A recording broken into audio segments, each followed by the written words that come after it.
Glória a Deus. E Elias reparou o altar do Senhor. Oh, meu Deus. Vamos reparar o altar, irmãos, em nome de Jesus. Amados, vamos prosseguir? Nós estamos falando sobre oração? Não, pode ser, não. Nós estamos falando sobre oração já há algumas semanas.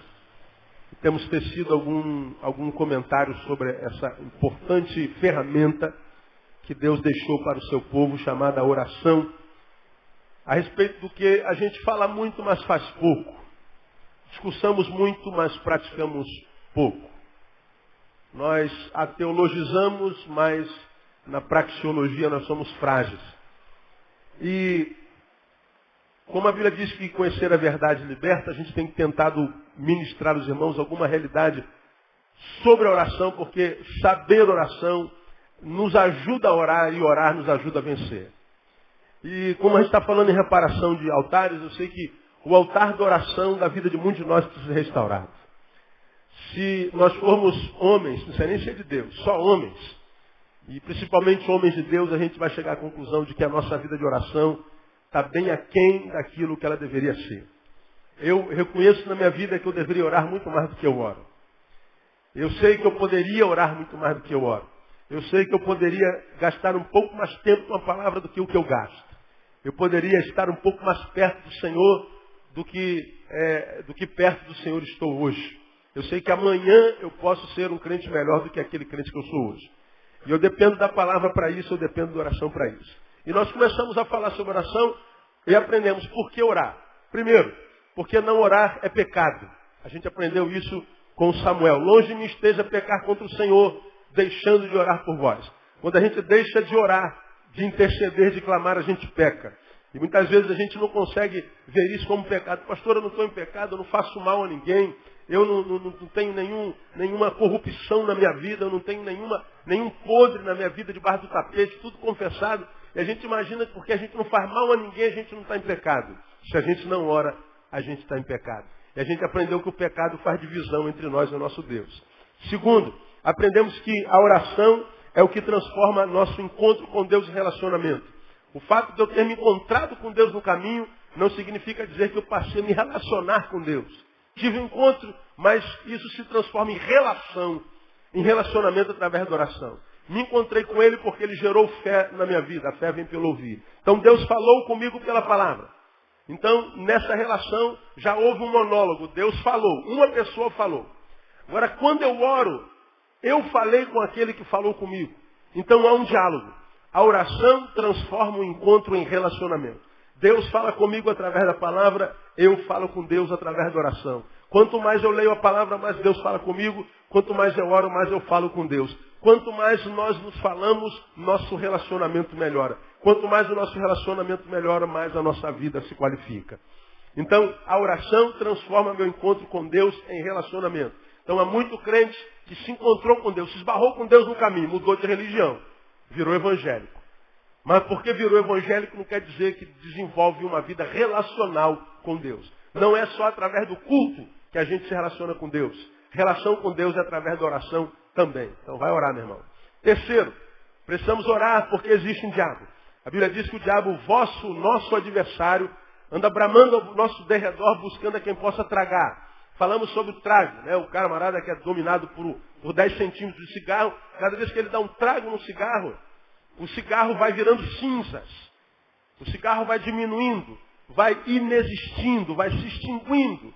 E a Bíblia diz que o diabo busca fazer isso com cada um de nós. Anda ao nosso derredor, rugindo como um leão. Ele vai nos matando aos poucos. Ele vai extinguindo a nossa vida. Ele vai transformando a nossa vida em cinzas. A gente vai morrendo devagarinho. A nossa vida é como uma vela que vai se apagando a cada sopro, a cada adversidade.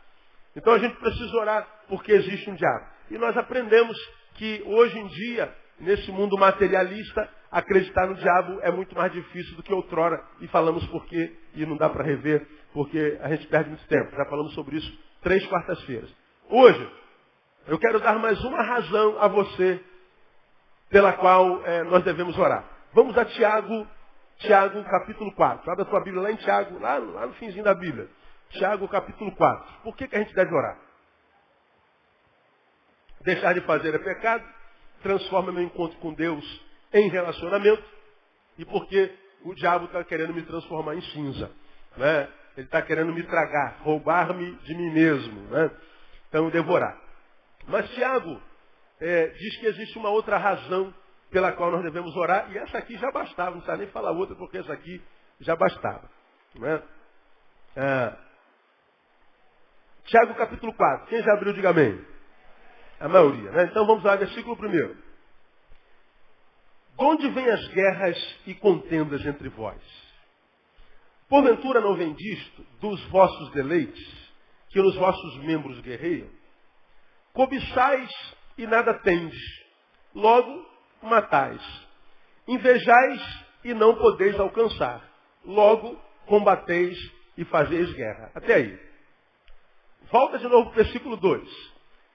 Primeiro ele pergunta, de onde vêm as guerras? Ele responde lá, vocês cobiçam e nada tendes. Quando vocês cobiçam e não alcançam o que cobiçaram, vocês fazem guerra e matam. Não é?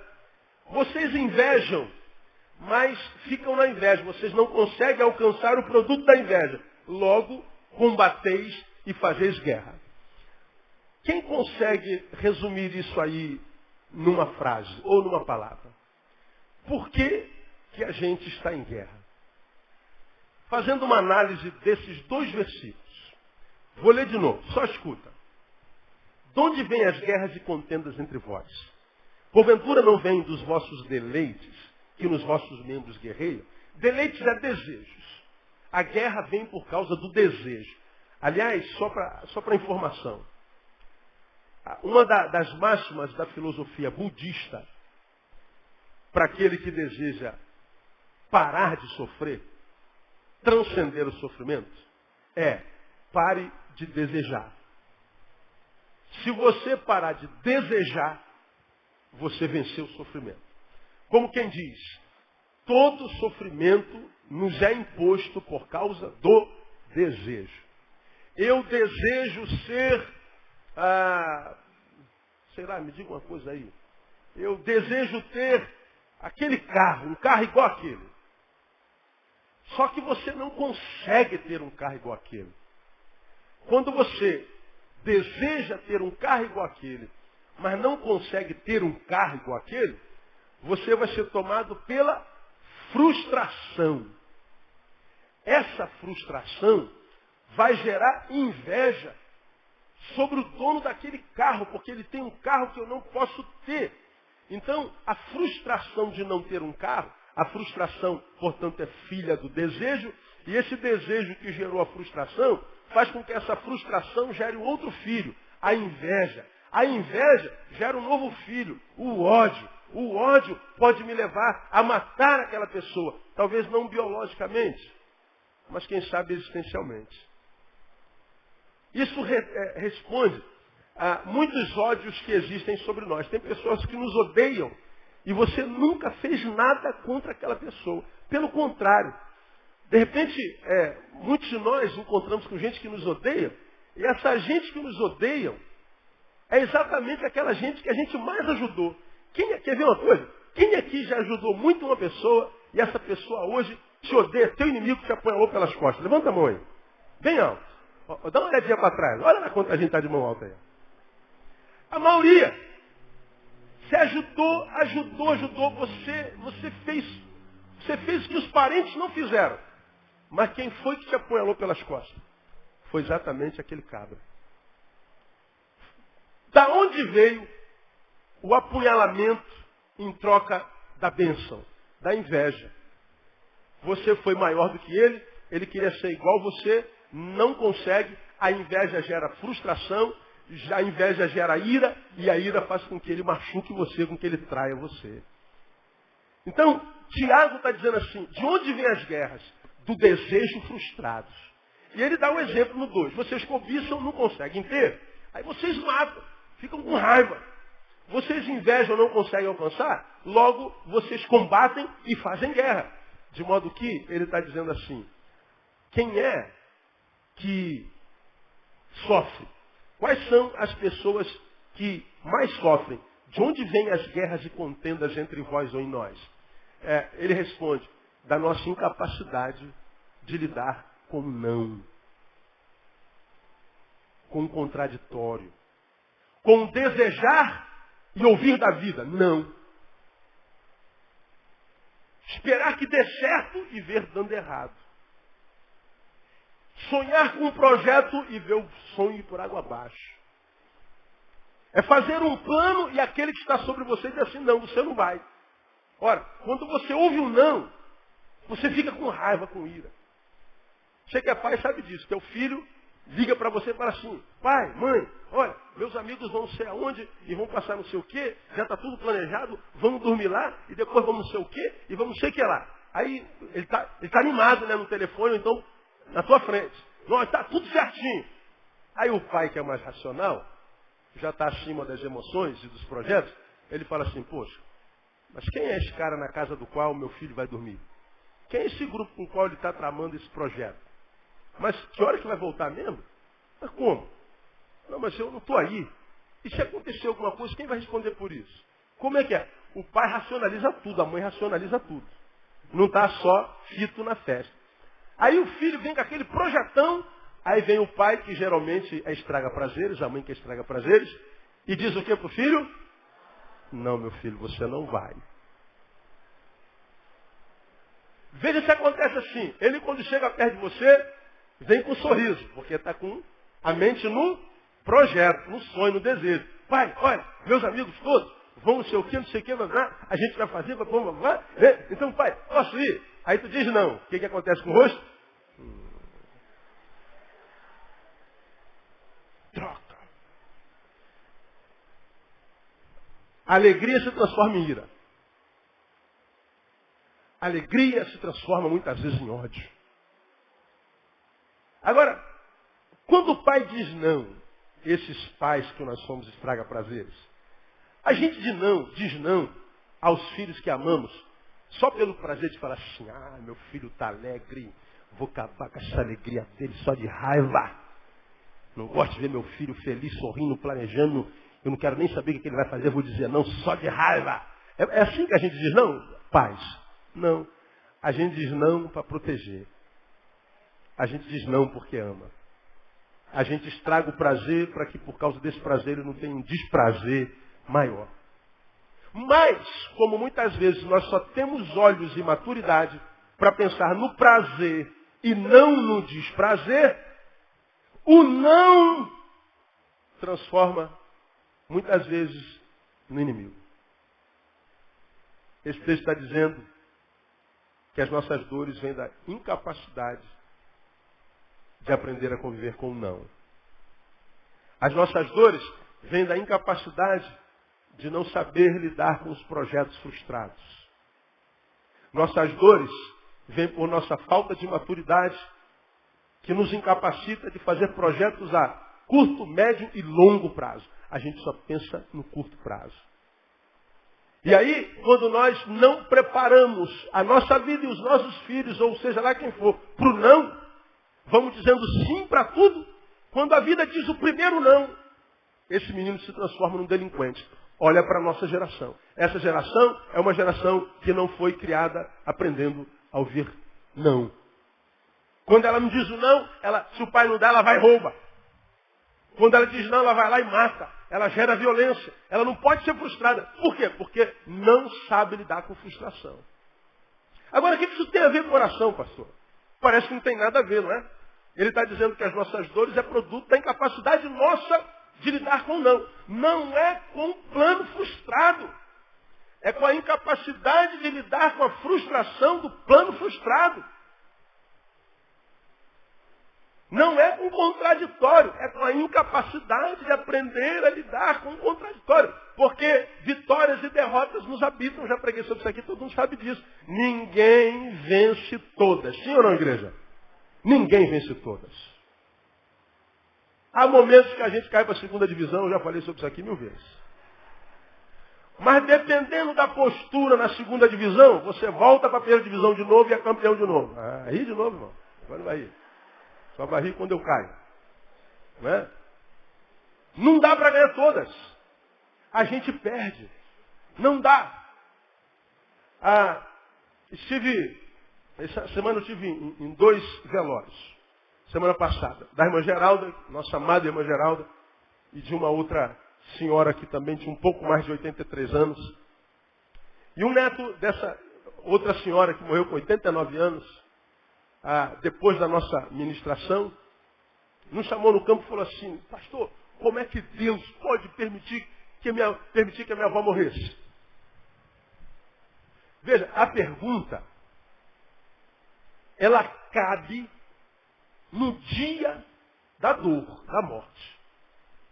Porque a gente não quer que a nossa avó morra, que o nosso pai morra, que o nosso filho morra. A gente quer que ninguém morra. Muitas vezes o inimigo. O inimigo depende de quem quer que morra. Mas não devia. Né? Agora, nossos entes queridos, a gente não quer que morra. Agora, por que Deus permite que a minha avó morra?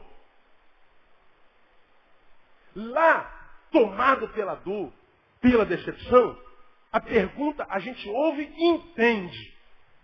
Agora, passada a dor, aquilo tudo tal, a gente que não foi nossa avó que morreu, né? Não foi nossa mãe, não foi nosso parente, não foi nosso ente querido. A gente está aqui conversando dentro da racionalidade. Uma pessoa de 89 anos, todos nós, quando olhamos para ela, sabemos que ela está perto do quê? Da morte. Você tem um avô aí de 80, 90 anos? Vai morrer, povo. A gente quer que morra? De jeito nenhum. Mas a gente sabe que vai morrer? Sabe. Toda vez que vira o ano, Natal, Ano Novo, vovô, papai, 90 anos, entrou mais um ano, todos nós entramos no ano e falamos assim: será que esse vai ser o último? Conversamos sobre isso? Não. Tocamos no assunto? De jeito maneira. Mas pensamos? Pensamos. Pensamos. Por que a gente pensa? Porque a gente sabe que tudo que nasce para morrer. Você sabe que nasceu, está caminhando para a morte. A gente começa a morrer quando nasce, porque a morte é um processo. Nasceu, não nasceu? Já está morrendo. Vai morrer. Agora, a despeito de sabermos que a morte é a única certeza que a gente tem na vida, toda vez que a morte chega, ela nos machuca. Ela nos arrebenta. Muitas vezes rouba a nossa esperança. Por quê? Porque ela é não a vida. A vida está dizendo, me diga sim. E a morte vem e diz, não. E aí vem a dor. Toda dor é produto da incapacidade de conviver com o não.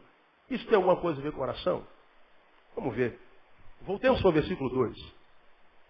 Cobiçais e nada tendes, logo matais. Invejais e não podeis alcançar, logo combateis e fazeis guerras. Olha como é que termina o versículo. Lê para mim. Nada tendes? Não entendi. Nada tendes?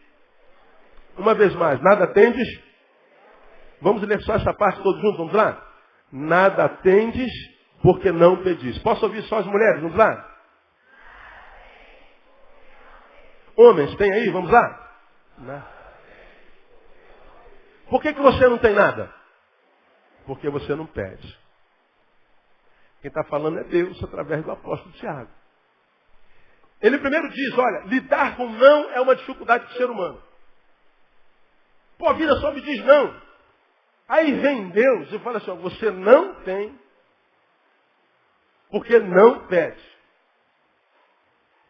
O teu não é produto da tua ausência de oração.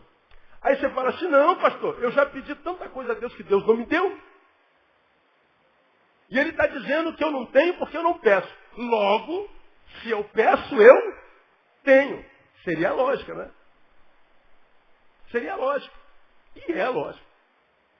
Agora, vamos ler o texto dentro do contexto.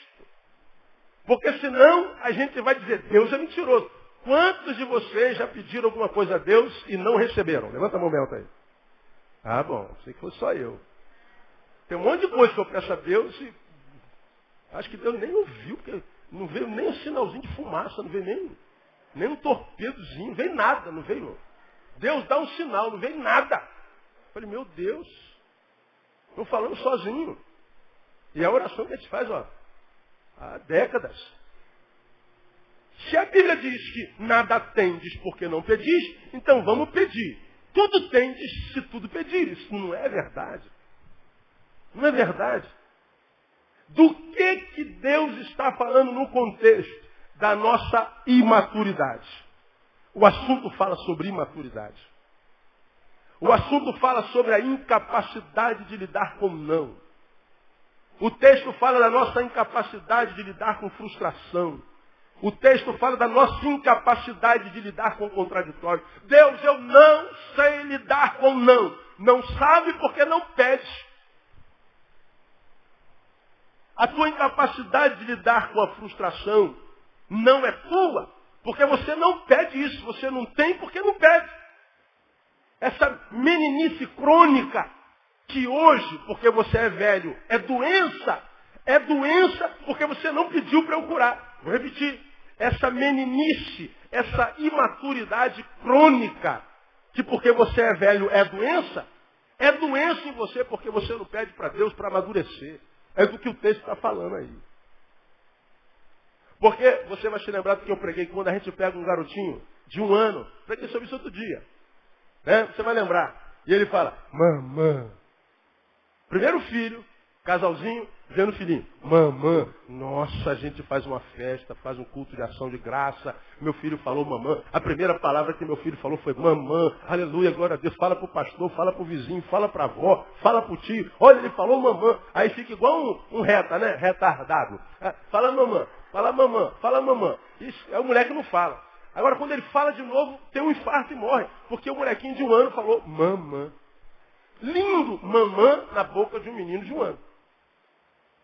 Aí chega, o menino faz 2 anos. Fala alguma coisa, filhinho. Mamã. Outra coisa, mamã. Fala, filhinho, mamã. Ó, o mamã já não é mais bonito. O menino faz 5 anos. Ó, meu filho vai falar, gente. Fala, filho. Mamã. 5 anos de idade. O que era lindo há 1 ano, aos 5 anos, é uma preocupação terrível. Meu filho está doente.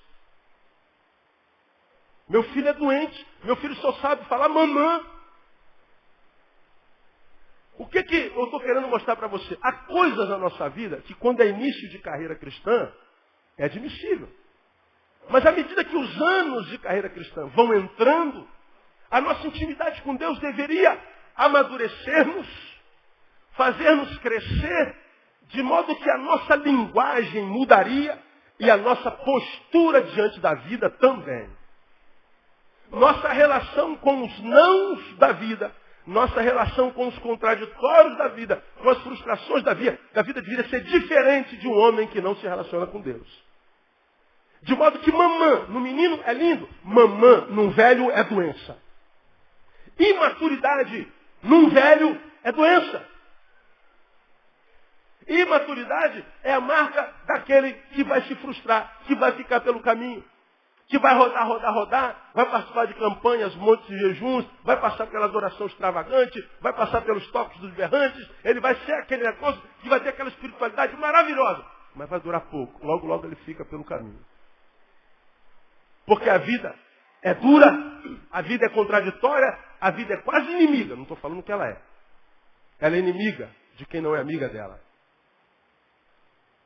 Quando o autor diz, nada tendes porque não pedis, ele fala dentro do contexto em que nós somos imaturos e não sabemos lidar com não. De modo que quando nós amadurecemos e aprendemos a lidar com não, nós vamos ter muito mais de Deus, porque é o que a Bíblia diz em Hebreus pela boca de Paulo também. Leite vos dei por alimento, por quê? Quem lembra? Porque comida sólida não podia suportar. Paulo está dizendo, depois de tanto tempo, eu ainda tenho que dar mamadeira para vocês. Porque eu não posso dar comida sólida. Agora, pense comigo, vamos analisar o texto. Ele não dá comida sólida porque não tem ou porque os ouvintes não conseguem digerir? Não conseguem digerir. Mas há comida sólida, amém ou não? Há muito disso na vida da maioria de nós. Deus tem muito mais para você. Mas Ele não pode dar porque você não amadurece. Ô Deus, por que tu não me dás? Porque você não pode receber isso ainda, filho. Ó, Deus não me ama mais. Não, filho, eu amo. Reter isso é graça na tua vida. É só você analisar o texto direitinho. Não se deita vinho novo sobre odres velhos. Porque se deitar vinho novo sobre odres velhos, o que acontece? Arrebenta o odre e perde-se o vinho. O odre somos nós. O vinho novo é o Espírito Santo de Deus. Deus está dizendo, eu retenho do meu Espírito para não arrebentar você. Eu retenho da minha graça, porque se eu liberar o que eu tenho para você, agora eu mato você. Então vai ficar aí na mamadeira. Vai ficar de fraldinha. Até você deixar de ser menino. Então, aonde a oração está nisso aqui? Nada tem de não pedir isso. Por que eu preciso orar?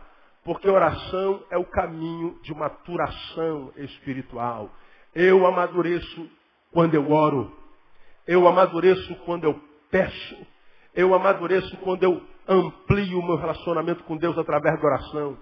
A oração é o meio pelo qual eu venço a meninice. Lembra de Paulo lá num texto mais lindo da Bíblia, quando fala sobre a suprema excelência do amor. Quando eu era menino, eu falava com o menino, andava com o menino, pensava com o menino. Mas assim que cheguei a ser homem, o que ele fez? Acabou com as coisas do menino. Ser menino é muito bonito quando se é menino. Mas ser menino é muito feio quando se é homem. Quem está entendendo essa palavra? Não estou entendendo, pastor, essa palavra. Não é clara essa palavra, irmão? Porque senão a gente se frustra com Deus. Ah, Deus disse que se eu pedir, Ele dá. Mas não é disso que Ele está falando aqui. Ele dá mesmo se você pedir. Dá. Mas nesse contexto, Ele está falando de maturidade. Na próxima quarta eu vou voltar nesse texto. E a gente vai tirar mais uma lição desse nada tente porque não pedis. Mas hoje a gente vai ficar aqui. Deus está dizendo que a oração é o caminho da maturação. E amadurecer não é só um privilégio, é uma necessidade. Porque se eu não amadureço, eu perco muito do que Deus tem preparado para mim desde sempre. Você sabe que os planos de Deus não podem se frustrar.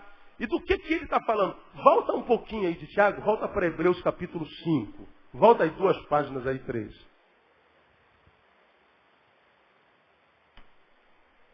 Aí já não é mais Paulo, é autor de Hebreus. Embora eu acredite que foi Paulo quem escreveu Hebreus, mas não tem nada escrito a respeito disso. O último versículo do capítulo 5, 14, diz assim, ó. Mas o alimento sólido é para os adultos, os quais têm pela prática as faculdades exercidas para discernir tanto o bem como o mal. Eu vou repetir. Mas o alimento sólido é para os adultos, os quais têm na prática, olha a palavra que ele usa aí, as faculdades exercidas para discernir tanto o bem quanto o mal. Quando ele fala as faculdades exercidas para discernir tanto... Alguém tem outra versão aí? No lugar da palavra faculdade, o que está aí? Como? Sentido exercitado. Razão o quê? Razão? Pro costume. Do costume. Veja, razão, sentido, faculdade. Faculdade mental. Você vê que ele está falando do alimento sólido, ele está falando de alimento espiritual. Mas diz que o alimento sólido, espiritual, é liberado para quem trabalha a razão. Para quem tem faculdades, razão, sentido saudável. É para quem tem dente no cérebro e mastiga. Não é para massa de manobra. Não é só para consumidor gospel. Não é só para esquentador de banco e ninguém que vive pela fé do pastor, do bispo ou do apóstolo. É alguém que pensa, alguém que busca entendimento, alguém que pede a Deus sabedoria. Não está falando de você ser doutor, mas não pode ser retardado. Não pode ser menino. De modo que a fé, ela é racional. Por isso Paulo fala em Romanos capítulo 12 sobre o vosso culto racional. Então quando ele diz lá, nada tendes porque não pedis, ele está falando de maturidade, de sabedoria para entender e discernir as coisas espirituais. Agora, essa sabedoria aqui não é aquela que você imagina que não vai ter porque você só tem o primeiro grau, porque você é analfabeto, não é disso. Essa sabedoria é humana. Tiago chama de terrena, animal e diabólica. Mas ele está falando da sabedoria do alto, a respeito da qual ele mesmo disse, se algum de vós tem falta de sabedoria, o que tem que fazer? Peça a Deus, não é pedir ao professor da universidade, não é dessa sabedoria que ele está falando. Pede ao pastor Neil, não é dessa que ele está falando. Pede ao mestre da faculdade, não é dessa sabedoria que ele está falando. Ele está falando da sabedoria que vem do alto, que nos é outorgada pelo Espírito Santo de Deus. Porque se você tem o Espírito Santo de Deus, você tem direito a essa sabedoria. Mas por que alguns que têm o Espírito Santo de Deus não têm sabedoria? Não pede, não busca, não exercita, não questiona, não pergunta, não chafurda-se, desculpa a palavra, nos mistérios da palavra para entender. Fica ouvindo qualquer um que dá soco no púlpito, dá chute na santa e faz você se arrepiar. O arrepio acaba quando o culto acaba. Agora a palavra quando vem de Deus, irmãos, ela vai acompanhando você depois que o culto acaba. E ela fica contigo a semana inteira, você vai exercitando aquela palavra e você vai amadurecendo no nome de Jesus até a estatura de um varão aprovado por Deus no nome de Jesus. Só que isso dá trabalho. E a gente não está acostumado a trabalhar. A gente acha que, como ouve na igreja, dá uma oferta, Deus resolve. Né? Vai uma campanhazinha e Deus resolve, não é, irmão? Aqui ele está falando de razão. Agora veja o 6.1 para a gente terminar. Diz que a gente tem que usar a razão, pelo que deixando os rudimentos da doutrina de Cristo. Rudimentos é a parte rudimentar, a parte rasa, né? Deixando os rudimentos da doutrina de Cristo, prossigamos até a perfeição, não lançando de novo fundamentos de arrependimento de obras mortas, de fé em Deus, e o ensino sobre batismo, imposição de mãos, e sobre ressurreição de mortos, diz eterno, e isso faremos se Deus permitir. Porque é impossível, ele vai mais dizendo. Deixando os rudimentos da doutrina de Cristo, prossigamos até a perfeição, não lançando tal. Ele está dizendo que a gente tem que deixar o rudimento e buscar o aprofundamento. Deixa o raso e se aprofundem. Fazendo alusão, inclusive, àquela profecia que diz que o povo ia entrando nas águas e a água dava lá no calcanhar, depois deu no joelho, deu na cintura e daqui a pouco eles entraram nas águas e só nadando. E nas profundezas das águas havia riquezas de toda sorte. Porque as riquezas estão nas profundezas. Ou nós nos aprofundamos, ou nós teremos de Deus o que de Deus temos. Li um livro há muitos anos atrás, eu não me lembro qual. E naquele livro, o autor, talvez você se lembre, porque eu indico quase todos os livros que eu... na verdade, indico muito poucos livros que eu leio. Naquele livro, o autor dá uma definição do que seja insanidade. O que é insanidade para esse autor? Eu vou lembrar o nome do livro e dou para você depois. Insanidade é fazer o que você sempre fez, da forma como você sempre fez, esperando colher resultados diferentes. Vou repetir. Insanidade é fazer o que você sempre fez, da maneira como você sempre fez, esperando colher resultados diferentes. Isso é insanidade. Porque quem faz o que sempre fez, como sempre fez, só colherá o que sempre colheu. Nada novo. Quer colher algo novo? Faça diferente. Faça algo diferente. Quer algo novo da parte de Deus? Saia do lugar onde você está. Aprofunde-se um pouco mais. Para que você possa crescer um pouco mais. E aí quando a gente se aprofunda, a gente percebe que a gente cresce. É mais ou menos como alguém que está subindo uma escada. Se você está sentado aí onde está e olhar para o horizonte, você vai ter uma visão. Você está no primeiro andar. Se você subir para o terceiro andar, a tua visão do horizonte se amplia. Se você cresce e sobe para o 10º andar, a tua visão de horizonte vai ampliar-se ainda muito mais. Quanto mais alto, mais profundo você vê. Nós nos relacionamos em comunhão e estamos todos aqui, um do lado do outro. Mas no saber e na intimidade, com Deus, nós somos diferentes. De modo que quando nós conversamos aqui em comunhão, estamos conversando sobre o mesmo assunto. Mas a visão sobre o assunto depende do andar no qual você está na vida e na presença de Deus. Por isso que muitas vezes a comunicação é inconcebível. Porque um entende de uma forma por causa do lugar onde está, e outro entende de outra forma por causa do lugar onde está. Quem é que está errado? Nenhum dos dois. É a visão que ele tem do lugar onde ele está na vida. Então, quanto mais a gente amadurece, portanto, se aprofunda em Deus, mais alto Deus nos leva. Quanto mais alto nós estamos, mais entendemos a vida. Quanto mais a gente entende a vida, menos a gente se decepciona. Quanto menos a gente se decepciona, mais feliz a gente é. Porque bem-sucedido hoje não é quem acerta mais. Bem-sucedido é quem erra menos.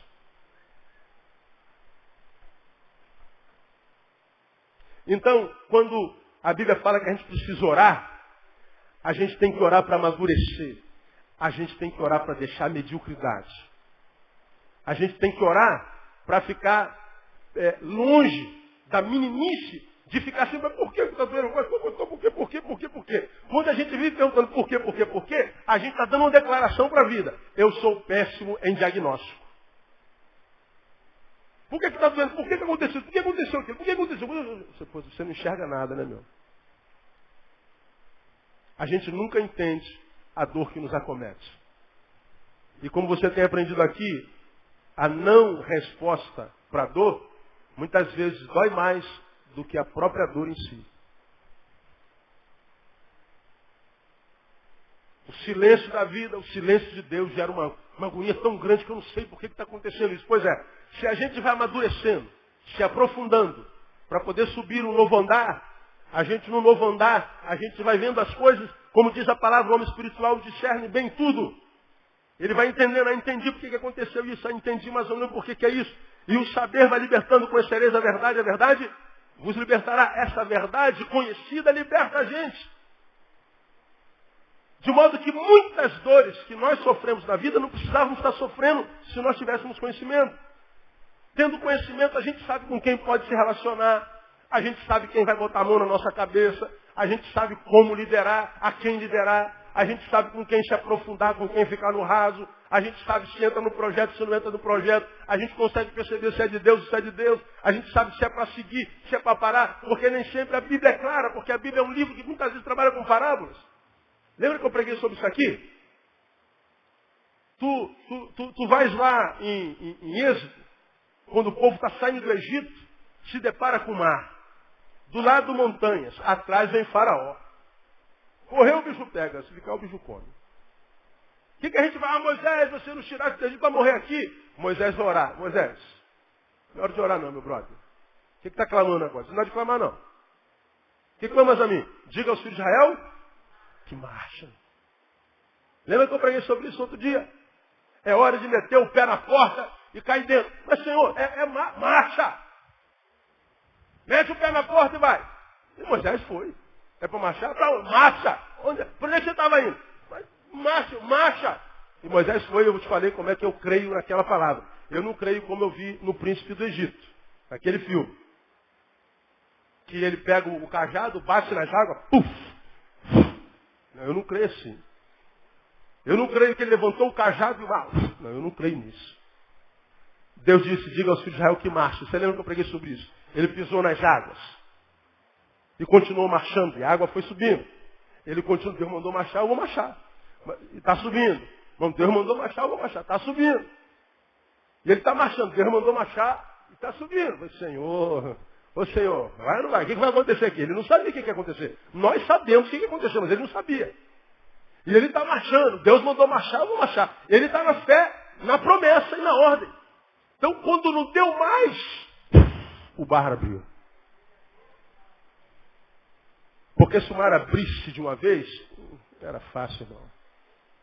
O que abre mar é a nossa fé, que é crer no impossível e ver o invisível. Moisés meteu o pé nas águas e as águas se abriram. É assim que eu creio. Agora, a ordem lá foi marcha. Agora, chega em Josué. Deus, nós temos medo. O exército se uniu lá de inimigos. A gente está com medo, a gente está ganhando. Deus diz assim, parai. Ficai postados. E vede o livramento do Senhor. A primeira ordem foi o quê? Marchem. Mete o pé na porta. E a segunda ordem? Para. Fique igual um poste. Não se mexa. Essa não é hora de marchar. É hora de paralisar. Aí, pô, uma hora eu marcho, uma hora eu paraliso, eu vou, não vou, o que eu faço? Não, tem hora de marchar também. Agora, há duas ocasiões na Bíblia que a Bíblia diz, foge. Fugir da aparência do mal. Fugir da idolatria. Então tem a terceira. Fugir da prostituição. Numa hora Deus diz assim, ó, marcha, não há caminho, marcha. Por quê? Eu estou mandando marchar. Eu abro o caminho onde não há caminho, filho. Só obedeça. E o caminho abriu ou não abriu?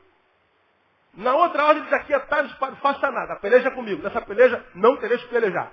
Aí não vai comigo. Na outra ele diz assim, ó, quando for prostituição, quando o assunto for carnal, sexual, não encara. Oração não acaba com tesão. Não dá. É fuga, foge. Nada, se eu vou meter o pé na porta e vou mexer esse negócio. Não, vai quebrar. Vou ficar paradinho e vou deixar me circundar. Vai quebrar. Foge. E a gente foge. Hora de marchar, hora de parar e hora de fugir. Como é que eu sei qual a hora de marchar, de parar e de fugir? Intimidade, irmão. Maturidade. Porque os meninos só pensam na festa. Pai, vamos dormir, os amigos, cada um vai levar uma Coca-Cola, nós já está planejado, amanhã cedo a gente vem, a gente vai tomar banho de piscina, a gente vai se alegrar, e vai ser uma festa, e vai ser legal. Ó, o menino é só isso. O maduro diz assim, quem são eles? Casa de quem? Os pais fazem o quê? Que hora vai chegar? Qual é a condução? Quem vai levar? Quem vai trazer? Quanto custa? E se tiver uma adversidade? Se alguém se machucar? Olha o chato do maduro. O maduro é chato, né, meu? O menino só pensa na festa. Não, é de Deus, é de Deus, é de Deus. Aí, Deus me disse, pastor. Quando alguém bota essa frase, Deus me disse, acabou, eu não falo mais nada. Eu estou vendo que o cara assim, ó, tá a placa assim, ó, inferno. Mas Deus me disse que é para cá. Vai para o inferno. Vai para o inferno. Deus disse, ele pode transformar o inferno em céu, né? Vai com Deus. Vai para o inferno com Deus. Né? E a gente fica, Deus disse, Deus disse. Como é que Deus te disse? Qual foi o método? Como é que você sabe que foi ele, não foi teu coração? Como é que você sabe que foi ele, não foi o diabo? Da onde vem a certeza que foi Deus, se você não tem toda essa intimidade para discernir a voz dele no meio de tantas vozes? Aí eu vejo um monte de crente quebrado, frustrado, decepcionado com Deus. Meu irmão, decepcionar-me comigo você pode e vai acontecer 1000 vezes. Eu com vocês, muito mais. Mas decepcionar-se com Deus é impossível. Porque tudo que ele promete, ele cumpre. Ele é um Deus que não pode mentir. Ah, mas ele me disse. Quanto? De que jeito? Quem te garante que foi ele?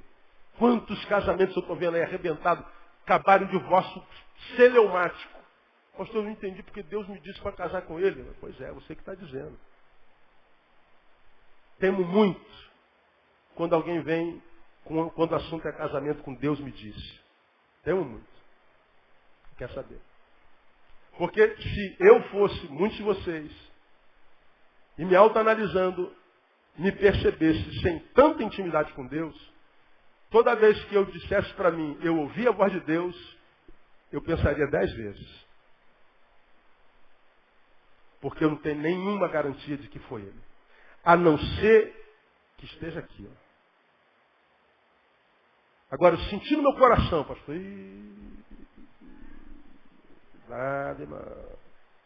Pastor, eu sonhei, pastor. Piorou. Pastor, fui lá naquela portinha lá da igreja da irmã Maria do Coque, a irmã Maria do Coque me falou, Maria do Coque. Temo demais. Como eu tenho ensinado os irmãos, só tem uma vidinha para viver. Essa semana, casamento marcado. Casamento marcado aqui na igreja. Casamento marcado. Buffet contratado. Foi numa consagração dessa da vida aí, das portinhas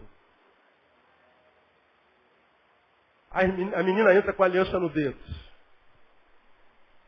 Minha serva, eis que te digo. Que anel é esse no seu dedo direito? Eu sou noiva, eu vou casar. Minha filha, eis que te digo. Este não é o varão que eu tenho para a tua vida. Acabou. entrou a dúvida. Acabou o casamento.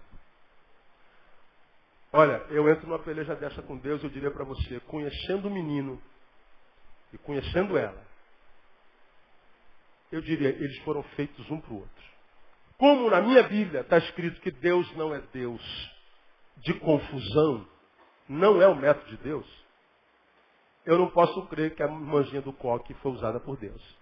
Porque ela amava o menino e ama, o menino a ama, eu conheço a história dos dois desde sempre, conheço as famílias, pelos frutos a gente conhece, diz a palavra, acompanhei o namoro santo que eles desenvolvem no caminho, mas aí foi no reteté desse da vida, e aí não é esse varão. O que entrou? A dúvida gerou confusão, porque ela está entre o amor e a palavra da mulher. Confusão geral. Na confusão e na dúvida, ela abriu mão do amor. Eu não acredito que Deus trabalhe na dúvida e nem na confusão. O nosso Deus não é Deus de confusão, mas sim de paz. Quando Deus fala, paz no coração.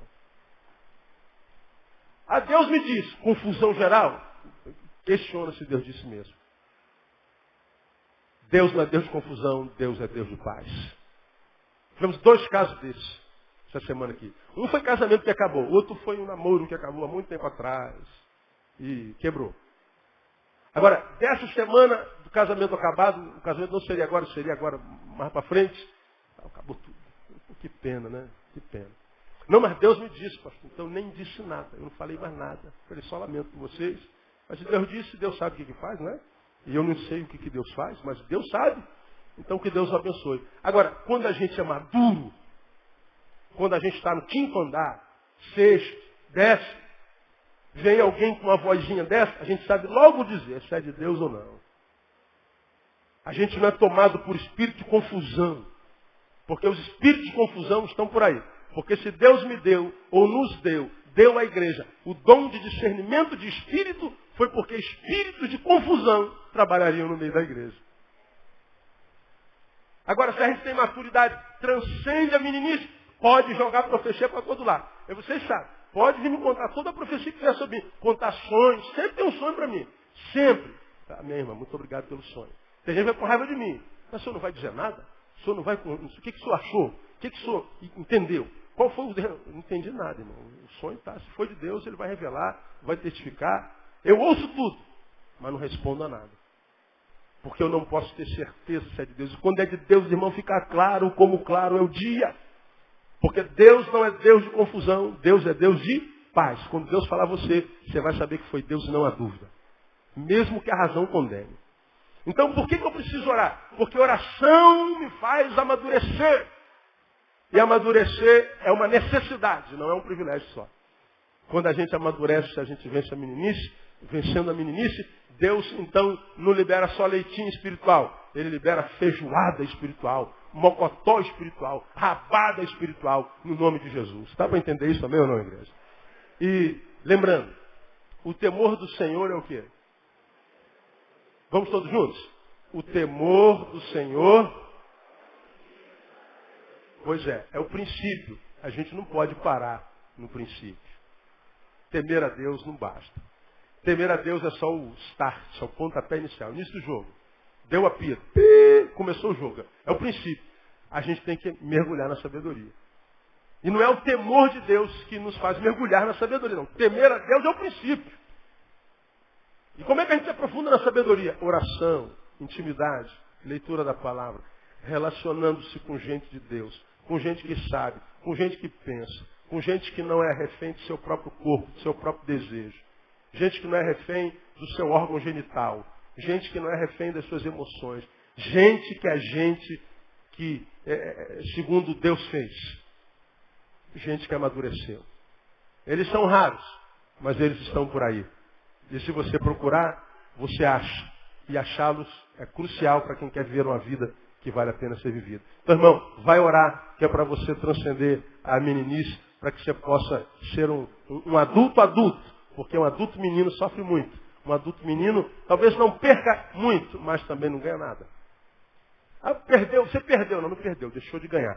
De modo que você aprendeu que Deus pode reter o seu espírito, reter da sua bênção, reter da sua graça, porque não está preparado para receber. Então prepare-se para receber. Como? Oração. Separa um tempinho lá do teu dia, da tua hora. Separa um momentinho, e onde você possa dar 5 minutinhos para Deus, 10 minutinhos, 2 minutinhos, porque 30 segundos é melhor que nada. Onde você possa se desligar da terra e pensar só em Deus. Uma ligação assim, um hiatozinho um dia, para que haja um derramazinho, né? Como se Deus fosse uma bomba de gasolina e entrasse no teu tanque assim, enchesse o tanque rapidinho, ou que fosse 10 reais de gasolina, bota 10 reais, bota 2 litros. 2 litros é melhor do que sem gasolina, né? Melhor do que empurrar o carro. Então, um tempinho para você abastecer. E você vai ver, se você fizer isso sempre, vira hábito. Se vira hábito, não é mais força. É comum. Deus te abençoe com essa palavra e te dê fome de oração no nome de Jesus. Amém? Quarta-feira a gente volta. Vamos aplaudir o Senhor. Vamos ficar em pé.